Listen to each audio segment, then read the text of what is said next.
ఒక అడవి పక్కనే ఉన్న పల్లెటూరులో ఓ కాకి ఉండేది.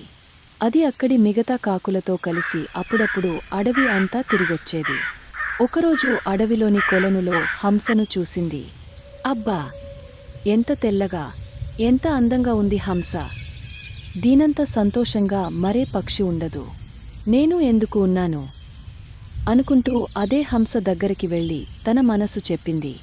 అప్పుడు హంస నవ్వుతూ అంది, నేను ఇదే అనుకుని నా తెల్లదనంతో గర్వపడేదాన్ని. కాని ఒకసారి చిలుకని చూశాక నా అభిప్రాయం పూర్తిగా మారిపోయింది. ఎరుపు, ఆకుపచ్చ రంగుల్లో ఎంత బాగుంటుందో కదా చిలుక. కాకి వెంటనే చిలుక దగ్గరకు వెళ్ళి హంస చెప్పిన మాటలు చెప్పింది. అప్పుడు చిలుక అంది, అవును, నా రంగుల్ని చూసి నెన్నాళ్ళు సంతోషించాను.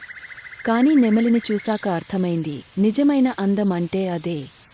నాకు రెండు రంగులే ఉన్నాయి. కాని నెమలికి చాలా రంగులు ఉంటాయి. ఆ మాటలు విన్న కాకి, ఓహ్, నిజమైన అందం నెమలిదేనా అని ఆలోచించుకుని నెమలిని వెతుక్కుంటూ అడవంతా తిరిగింది. కాని ఒక్క నెమలిని కూడా కనిపెట్టలేకపోయింది. ఒకరోజు దగ్గరలో ఉన్న ఊరిజూలో ఒక నెమలిని చూసింది. దగ్గరకు వెళ్ళి ఎంతో ప్రేమగా అంది, నువ్వే అందాల రాణి. మనుషులకు కూడా నువ్వంటే చాలా ఇష్టం అని పొగడ్తల్లో ముంచెత్తింది. కాకి మాటలు విన్న నెమలి ముఖం ముసిముసిగా అయ్యింది. నా అందమే నా శాపమైందిరా కాకమ్మా.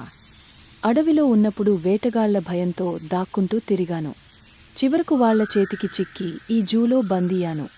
ఇక్కడ వచ్చినాకే అర్థమైంది, స్వేచ్ఛ అంటే ఎంత విలువైనదో. ఇక్కడ దాదాపు అన్ని పక్షులు బందీలే. కాని మిమ్మల్ని కాకుల్ని మాత్రం ఎవరూ తాకరు. నేనే కాకినై ఉంటే నీలా స్వేచ్ఛగా తిరిగేదాన్ని. అది విని కాకి చాలా ఆలోచించింది. ఆ రోజు నుండి ఇక ఎవరితోనూ తనను పోల్చుకోకుండా తాను ఉన్నదానికే సంతోషపడుతూ హాయిగా జీవించడం మొదలుపెట్టింది.